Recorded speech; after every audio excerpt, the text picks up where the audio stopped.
Right, guys. So part two of the kind of Bulgarian financial sort of story. I've bought the house in Bulgaria now, house number one, and I'm back in the UK working like a dog, and I'm already. I was renting the rooms as I was saying, but that was kind of tailing off. I couldn't be bothered when I just ended up with one tenant in the end in one room, and I didn't really want to bother with it anymore because tenants are just nuisances, by and large. So, and I had these new horizons, and I was earning decent money, so I couldn't be bothered with the hassle. These tenants, I had one tenant who was a nuisance, and it was actually someone the family knew. It was a friend of my brother's, just a nuisance. So that was the end of that, and I couldn't be bothered, and I didn't really need it then, because all of a sudden these house prices skyrocketed. I mean, I already said, disclosed, I paid 25,000 for that, and I don't want to go into figures too much, but but I had the house valued because I thought, hang on a minute, these houses in this street, look at the prices they're going for, And so I thought, I'll get this valued because I'd done a bit of work on it, and I think I'd replaced the windows by then, which is probably one of the biggest jobs. I only did the windows really and the roof. I had that refelted and used the same slates. Didn't cost that much really.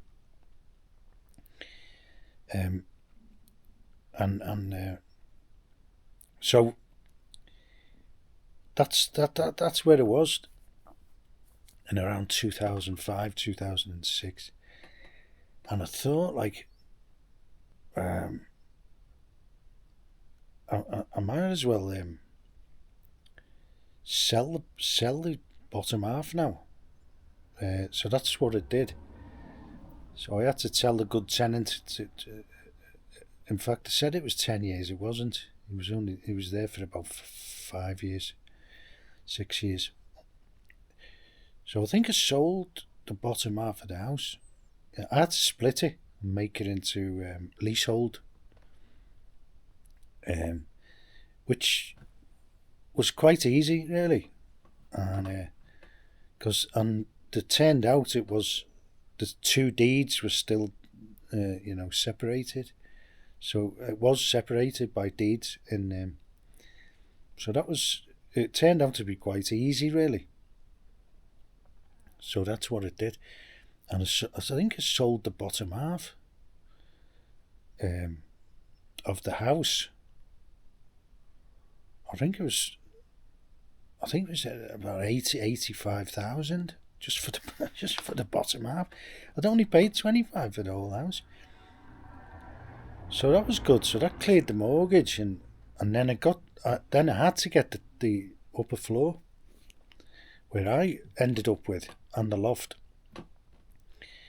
I had that revalued, and obviously the bottom was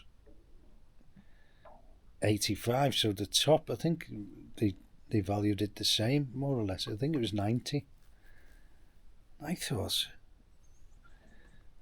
it was like winning the lottery, And I was still working like a dog, and all this, that was a good booster, And I thought that someone's shining on me, but you had to put yourself in that position in the first place to get these rewards, If I'd just bought it two up, two down, none of this would have happened, which most people would have done. So it's all about thinking differently and looking at potential and opportunity, and there was an element of that there. It wasn't all pure luck, as such. Some of it was, but some of it wasn't. And some of it was probably rewards for some of my earlier woes in life. Maybe someone thought, like, this guy needs a break. And I was already, like, by then it was early 40s, so it's like all of a sudden I was like, so I got this, I remortgaged, and I got this one account mortgage, which was fantastic. It was a current account mortgage. So I had all this equity, and like, I was only paying off. You could choose, you could just flip a switch, and you could choose between paying off the mortgage as a repayment mortgage, or you could do it as like I forget what they called them now, where you just pay off the interest. Can't remember what the name was. So you just pay off the interest. Now, I owed that little money on the mortgage. In fact, I didn't know anything, really. That, like, the repayments just on the interest, they were nothing. They were nothing. So I thought, hang on a minute. And then you kind of realise that I can use all this balance. I mean, it was a current account then, as such. You could spend as much as you wanted out of this 70 odd grand or 80 grand. It was unbelievable. So that's the position I found myself in. So it was like, well, this is good. And at the same time, I'd already bought a house outright in Bulgaria, and I'd had the work done. I'd had a kitchen put in. I came out here for 3 months, and in that time, I did quite a lot. I got a kitchen put in. I re-roofed the barn, and I converted the barn into the kitchen living area, basically on that visit, and I put in place, a couple of jobs. It's not a good idea to leave builders doing things, but I had someone to look after it, and even then, it's still not a good idea to just leave them with one job if you can. Don't leave them with a big project if you're not there. Don't do it. Which I'm not saying that through experience. I'm just saying don't do it. I've seen other people, a lot of people got worked over doing that in Bulgaria and Spain as well. I saw that happen in Spain, where the builders ask for a load of money up front, and then as soon as you're out off the scene, that's it. They just disappear. They just do the next job, and then they get caught up in that.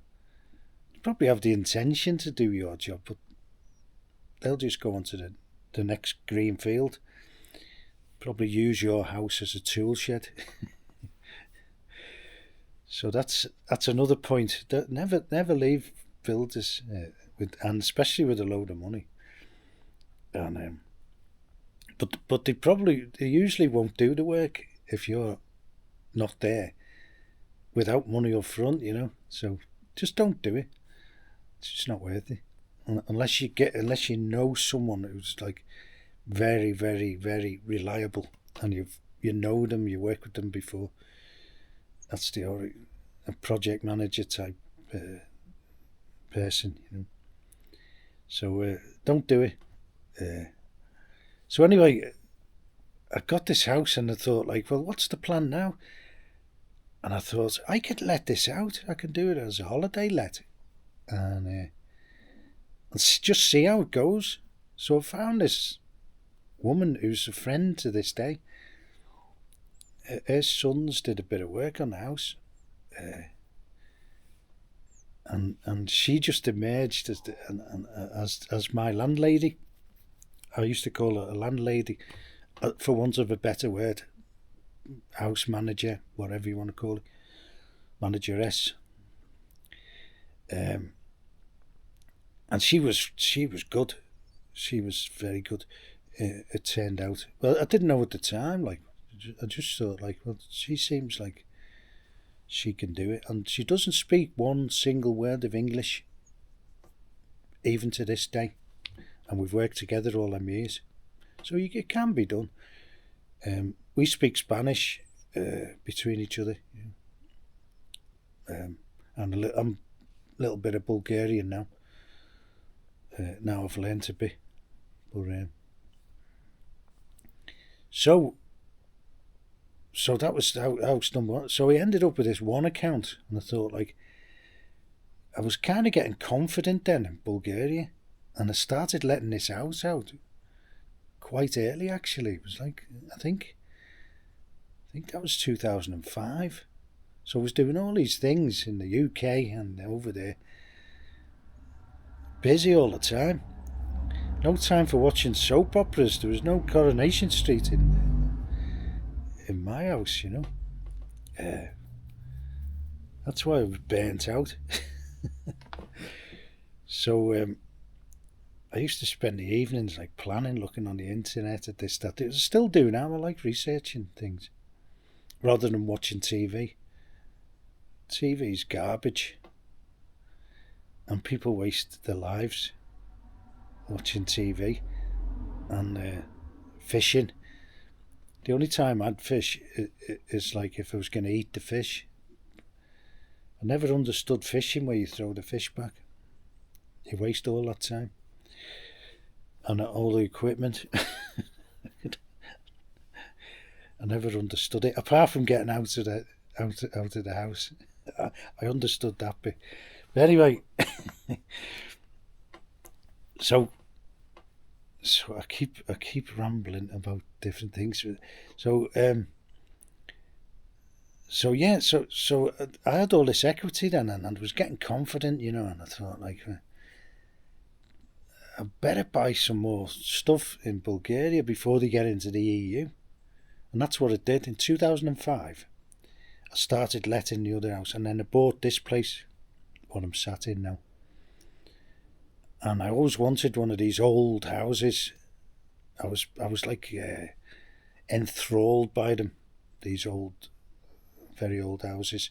And this is probably one of the best examples in Bulgaria of this type of house, you know. Fantastic. And nobody wanted them, and there's still loads of them around here, and I wish I could get my hands on them, a few of them, but they tend they don't come up for sale that often, because they usually did Baba's house and they build a new house in the garden next to it, and they just leave the old house there as a memory kind of thing, and use it as a shed of storage, you know. And that kind of thing. But someone was living in this up to when they sold it, you know. But they only lived upstairs, and downstairs here it was kind of clay floors, and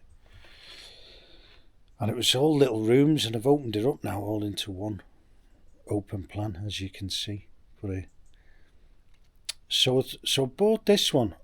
And I got some work done in the next 2 years then. All the big donkey work, and I bought a big piece of land in town. I think it was 10,000 square meters, and it had a swimming pool on it, which turned out to be a mistake, because I had to pay tax on the pool in the end. So, which a lot of these things I didn't know, you know. I didn't know all this. So it wasn't much, but it was like unnecessary, you know. So and then I bought a couple of other houses for nothing, a couple of grand, you know,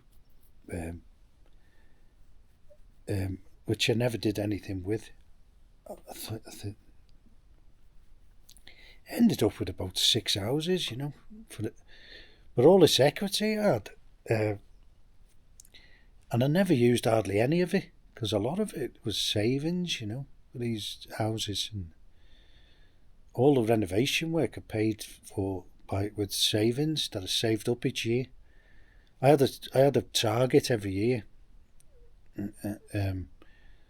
at work. I just didn't use this equity willy nilly. No way. I'm frugal, So I had a budget every year, which was usually because I could only come up to 2008. I could only come 3 months per year. So I had a target. It was about 5 or 6 grand, and I'd come here and I'd do a lot of the work myself, and I'd have a little squad working with me, and that was the best way to do it, I thought, because they keep going then. A lot of people tend to sit around here while they're doing jobs. They have a lot of breaks, but not so much now, but they did in them days. Because there was not much money around and not much work around, they'd make a job last as long as they could. As long as they had somewhere to go and something to do, that was what they did, and they'd just make it last as long as they could. Which they don't do now. They tend to do things on the price work and that, which they never did then. They wouldn't entertain it. I think I introduced it, and then they started working a bit quicker then.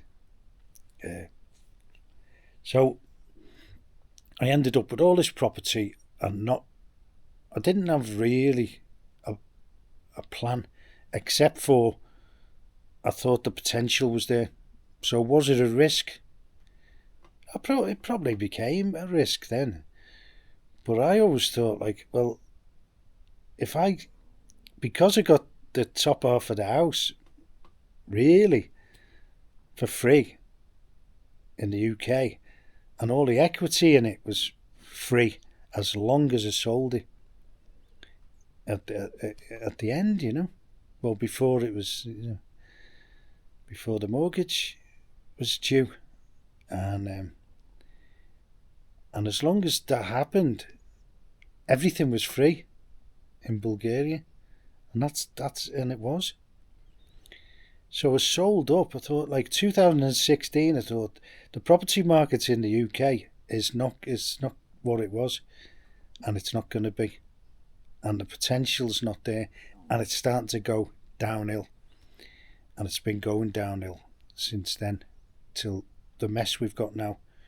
And I saw that coming, and because I saw this place going the other way, and all Eastern Europe actually, because I was spending more and more time here. I could see things going this way here and that way in the UK. I think it's declined a lot in the UK, and although house prices seem to be higher now, they're not. It's just the money's worth less if you know about fiat money.